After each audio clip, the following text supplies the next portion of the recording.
Um, so one of my frustrations with a lot of marketing courses and programs and things is that basically they're selling you their lasagna or meatball recipe, and you have to kind of smash yourself into it.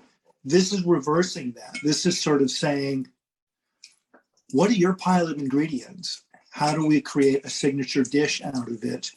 But we're not going to spend 6 months in the kitchen experimenting. We can do it in an afternoon. So, I mean, I've been playing with ChatGPT for about 2 weeks, and I've been pretty amazed by what it can do. But seeing the depth and the sophistication of the prompts really has me, okay, it's, this is a genius, but it's not a genius that thinks independently. You have to give it the right instructions.